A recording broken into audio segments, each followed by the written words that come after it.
Hi friend, DKSJP YouTube channel में आप सबका स्वागत है। आज हम लोग ब्लड के बारे में पढ़ेंगे कि ब्लड हमारे शरीर में कैसे फॉर्मेशन करता है या कैसे बनता है और इसका क्या क्या कार्य होता है। इस पर हम लोग आज पढ़ेंगे। चलिए पढ़ते हैं। यानी रक्त यानी ब्लड। मानव शरीर यानी मानव का रक्त दो तरल संयोजी ऊतक से बना होता है। पहला जो प्लाज्मा यानी प्लाज्मा और दूसरा होता है रक्त कोशिका। प्लाज्मा में ब्लड कितने परसेंट उपस्थित होते हैं? 55% प्लाज्मा में ब्लड उपस्थित होते हैं और 45% रक्त कोशिका में उपस्थित होते हैं। रक्त कोशिका में कौन कौन आते हैं, चलिए जानते हैं। रक्त कोशिका में RBC, WBC, प्लेटलेट्स के हिंदी में बिंबाणु कहते हैं। आप लोग जानते होंगे RBC को रेड ब्लड सेल कहा जाता है और WBC को वाइट ब्लड सेल कहा जाता है। Okay, done. इसमें कोई दिक्कत होगा तो कमेंट करिएगा। चलिए ब्लड के बारे में और कुछ बातें जानते हैं। इससे संबंधित कुछ रुचि और सब कुछ के बारे में, इसके ब्लड के बारे में जानते हैं। किसके बारे में? ब्लड के बारे में। मानव रक्त एक तरल संयोजी ऊतक होता है। मानव रक्त कैसा होता है? एक तरल संयोजी ऊतक होता है। चलिए दूसरा पॉइंट क्या कहते हैं। मानव शरीर में औसतन 5 से 6 लीटर रक्त पाया जाता है। जब हम लोग का शरीर में कितने रक्त पाए जाते हैं, यानी कितने ब्लड पाए जाते हैं? 5 से 6 लीटर ब्लड पाए जाते हैं। चलिए तीसरा पॉइंट क्या कहते हैं। मानव शरीर के रक्त का pH मान 7.4 होता है, अर्थात ये क्षारीय प्राकृतिक का होता है। सॉरी दोस्त, यहाँ पर ये क्षारीय एक जगह पर पैडिंग लिखा गया, गलती हो गया, सॉरी। चलिए चौथा पॉइंट क्या कहता है। महिलाओं में रक्त की मात्रा पुरुष के तुलना में लगभग आधा लीटर कम होता है। चलिए क्यों कम होता है महिला में आधा लीटर रक्त यानी ब्लड? देखिए इसके बारे में हम लोग आगे 12th के चैप्टर में आप लोग जाइएगा तो पढ़िएगा, या आप लोग होंगे तो मानव जनन चैप्टर है, उसमें आप लोग इसके कारण का पता पढ़ सकते हैं। पर हम लोग यहाँ पर अभी ब्लड के बारे में जानते हैं, उतना डिटेल में हम लोग नहीं जा सकते। चलिए पांचवा पॉइंट क्या कहते हैं। मानव रक्त हृदय के द्वारा पंप किया जाता है। मानव में जो हृदय रहता है ना, हृदय को कौन पंप करता है? तो ब्लड पंप करता है। ओके, कोई दिक्कत नहीं ना। चलिए मानव रक्त फेफड़े के द्वारा शुद्ध होता है। जब हम लोग का ब्लड अशुद्ध हो जाता है तो इसको शुद्ध करने के लिए कौन जिम्मेदार होता है? फेफड़ा। किसके द्वारा शुद्ध होता है? फेफड़े के द्वारा। Okay, done.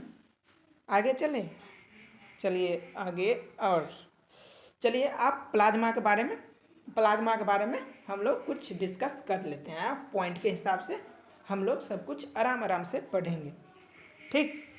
प्लाज्मा रक्त का एक तरल भाग होता है। रक्त का तरल भाग कौन होता है? प्लाज्मा होता है रक्त का तरल भाग। प्लाज्मा में केंद्रक नहीं होता। प्लाज्मा में क्या नहीं होता? केंद्रक नहीं होता है, इसलिए इसमें डीएनए भी नहीं होता। डीएनए का आप लोग फुल फॉर्म जानते हो, डीऑक्सी न्यूक्लिक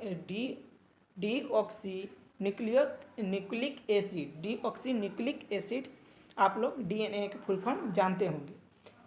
तीसरा पॉइंट कह रहा है प्लाज्मा में लगभग 90% भाग पानी होता है। जो प्लाज्मा होता है ना, उसमें अधिकतर ज़्यादा पानी, कितना परसेंट पानी होता है? 90% पानी होता है।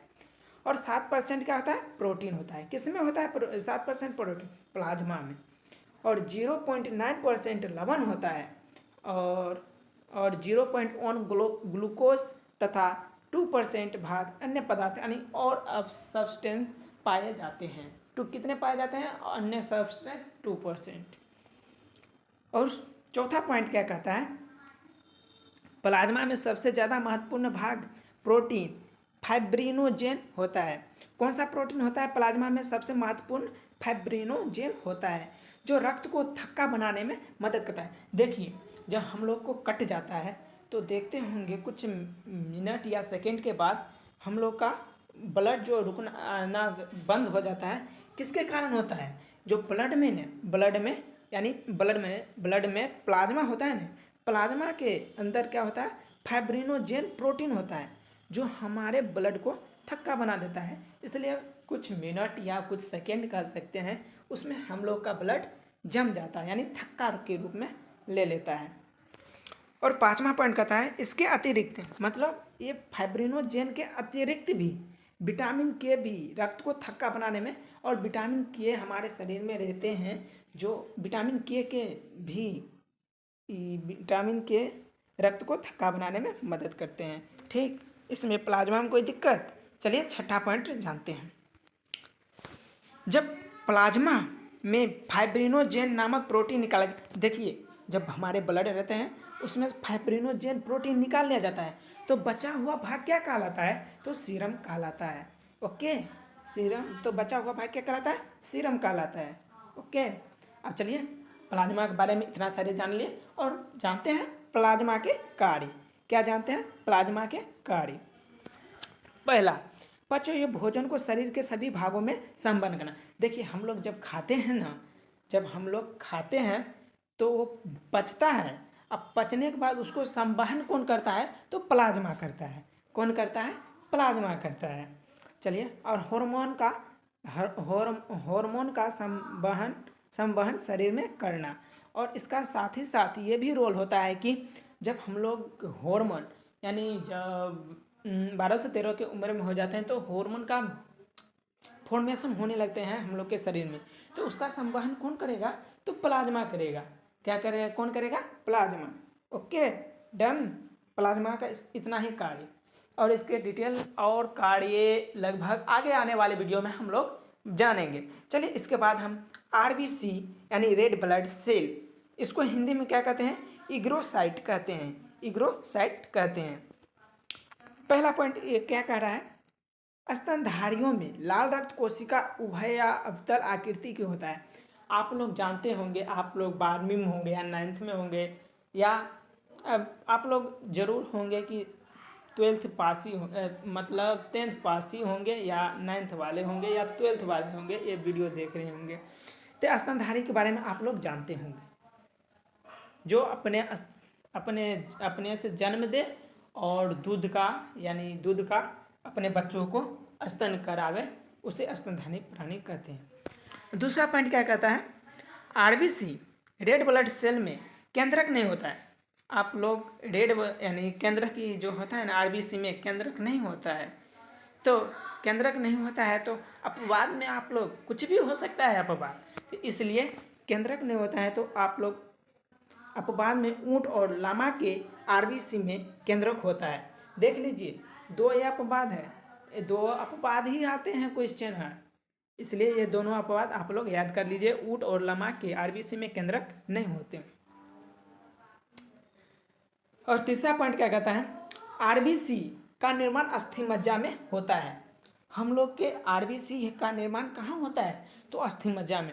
आप लोग हड्डी देखते होंगे, हड्डी देखते हैं ना, हड्डी के अंदर छेद होता होगा या फोकिल टाइप का होता होगा, उसी से हम लोग का क्या बनता है? हम लोग का बोन यानी रक्त बनता, आरबीसी बनता है।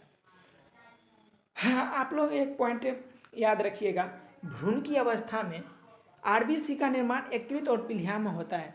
जब हम लोग माँ के गर्भ में होते हैं तो उसमें हम लोग का आरबीसी यानी आरबीसी कहाँ बनते हैं? तो यकृत और पीलिया में बनते हैं। चौथा पॉइंट, आरबीसी का जीवन काल 20 से 120 दिनों का होता है। देखिए हम लोग का या मानव के सेंस मानव का लगभग यानी जीवन काल 70 वर्ष का होता है, तो इसका भी आरबीसी का वह जीवन काल 20 से 120 दिनों का होता है। Okay, done. चलिए पांचवा पॉइंट क्या कहते हैं इसके बारे में जानते हैं। आरबीसी की मृत्यु यकृत और पीलिया में होता है, इसलिए इसे आरबीसी का कब्रिस्तान भी कहा जाता है। देखिए जब हम लोग माँ के गर्भ में थे तो ब्लड कहाँ बन रहे थे? तो यकृत और पीलिया में ब्लड बन रहे थे। ब्लड बन रहे थे। यह जब हम लोग अपने व्यस्त अवस्था यानी जब हम लोग का एज हो जाते हैं तो यही यही आरबीसी को यकृत और प्लीहा खाने लगते हैं। इसलिए आरबीसी का कब्रिस्तान किसे कहा जाता है? यकृत और प्लीहा को कहा जाता है। छठा पॉइंट, इसकी संख्या लगभग होती है 4.5 से 6 मिलियन तक होती है। किसकी संख्या? आरबीसी की संख्या। सातवां पॉइंट, रक्त के लाल रंग इसमें उपस्थित हीमोग्लोबिन के कारण होता है।